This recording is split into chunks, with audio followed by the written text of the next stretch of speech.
Kembali lagi di Cerita Cinta Channel. Jangan lupa like, comment, and subscribe ya.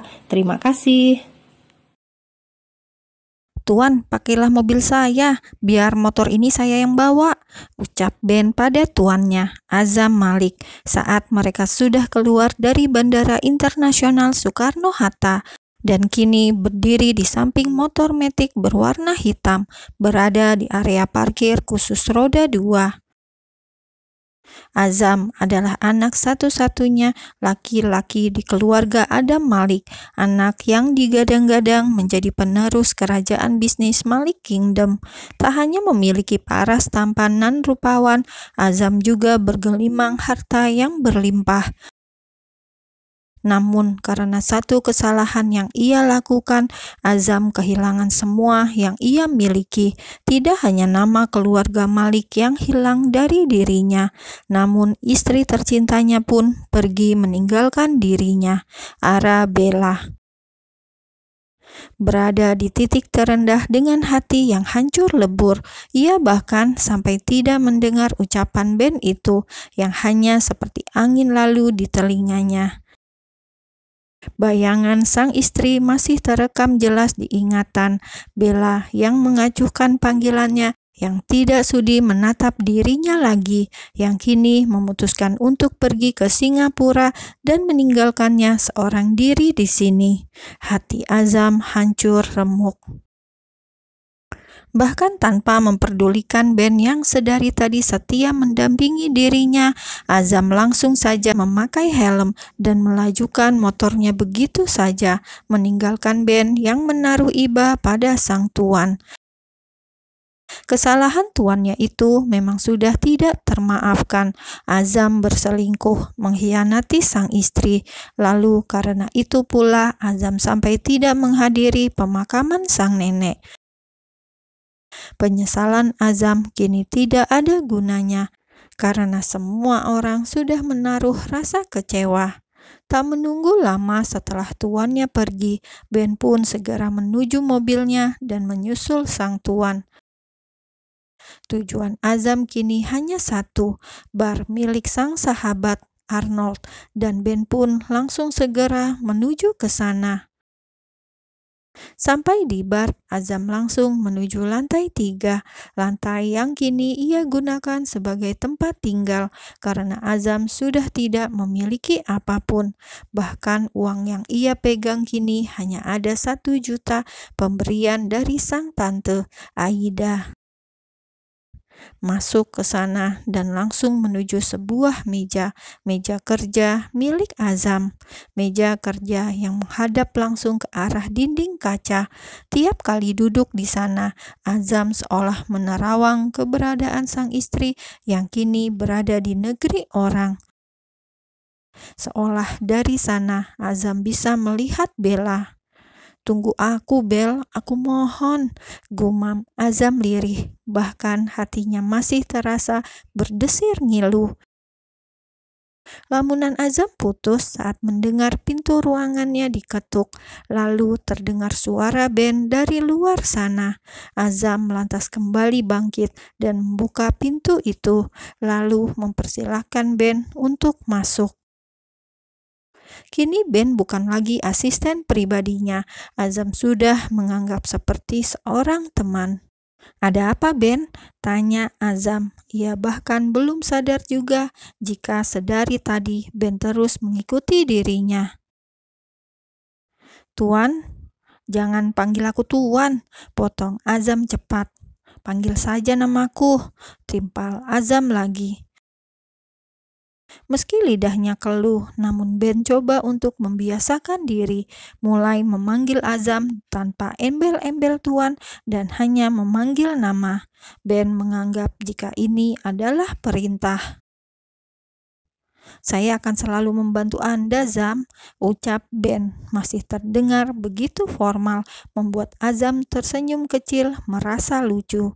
Mereka berdua lantas mulai berselancar mencari pekerjaan di dunia maya. Keduanya sadar betul inilah langkah awal yang harus mereka lakukan saat ini. Namun sayang, dari banyaknya perusahaan yang ada di Indonesia, tidak ada satupun yang mau menerima Azam. Bahkan tanpa segan, mereka semua menolak. Sibuk berkutat di depan komputer, kedua pria ini sampai tidak sadar jika waktu sudah nyaris sore. Mereka bahkan sampai melupakan makan siang. Lebih parah lagi, Azam sedari tadi pagi belum mengisi perutnya. Saya rasa ini semua perintah Tuan Adam untuk tidak menerima Anda di perusahaan manapun. Lirih Ben dan Azam pun membenarkannya. Gunakanlah jati diri saya, Zam. Kita berganti peran. Ben mengucapkan ide gila, namun dengan cepat pula Azam menggelengkan kepalanya. Tidak perlu, Ben. Kita cari solusi yang lain, jawab Azam, mencoba meyakinkan Ben bahwa semuanya akan baik-baik saja. Dimension Adam. Ponsel Adam sedari tadi terus bergetar, namun si pemilik masih termenung, berdiri di dekat dinding kaca dan menatap kosong ke arah luar sana. Pikiran Adam berkecamuk memikirkan banyak hal tentang anak-anaknya, nasib perusahaan, dan utuhnya keluarga Malik. Lamunan Adam terhenti saat merasakan sentuhan lembut sang istri yang memeluknya lembut dari arah belakang. Haura datang untuk mengantarkan kopi hangat, namun mendadak jadi sendu pula saat melihat sang suami yang termenung sampai-sampai tidak sadar jika ponselnya bergetar. Mas, ponselmu ada yang menelpon, sepertinya dari salah satu rekan bisnismu. Tadi aku sempat lihat, ucap Haura seraya menyandarkan kepalanya di punggung sang suami. Dan Adam memutar tubuhnya, lalu membalas pelukan sang istri tak kalah erat.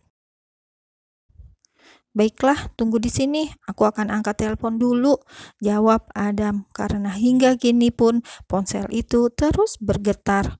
Haura mengangguk dan keduanya saling melepaskan pelukan. Adam dengan segera menjangkau ponselnya di atas meja kerja, dan benar saja ada panggilan masuk dari salah satu kolega. Di ujung sana, koleganya itu menyampaikan jika beberapa jam lalu Azam melamar pekerjaan di perusahaan miliknya, namun ia menolak dan tidak menerima Azam. Adam hanya diam karena memang itulah yang ia perintahkan kepada Chris.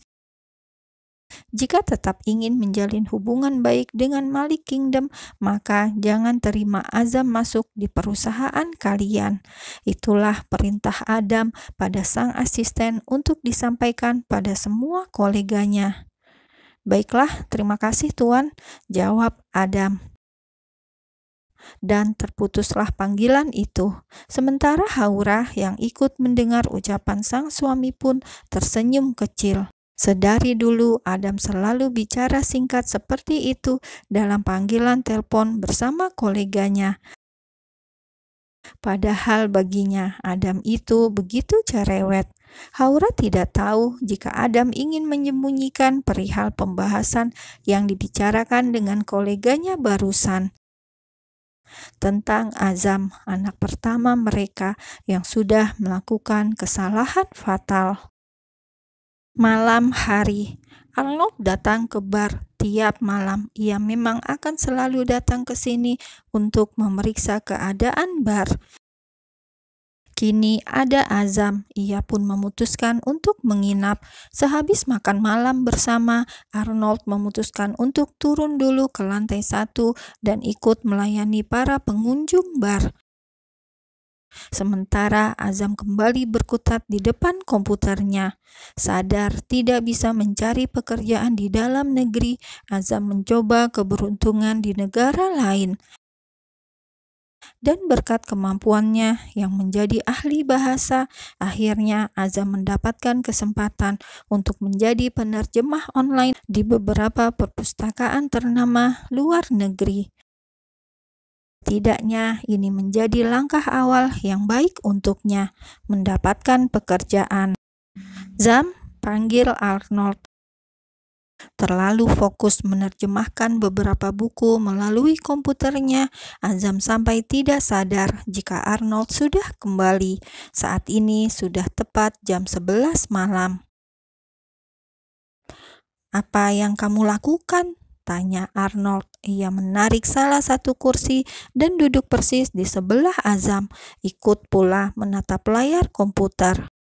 "Menerjemahkan buku," jawab Azam apa adanya, dan mendengar itu Arnold tersenyum kecil. Menjadi penerjemah adalah kegemaran Azam sejak kecil.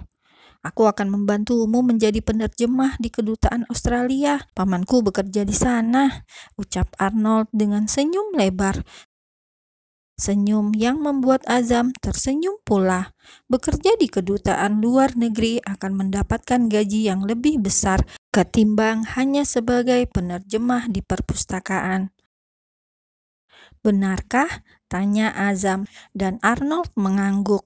"Terima kasih," jawab Azam lagi, dan Arnold langsung memeluk sahabatnya itu.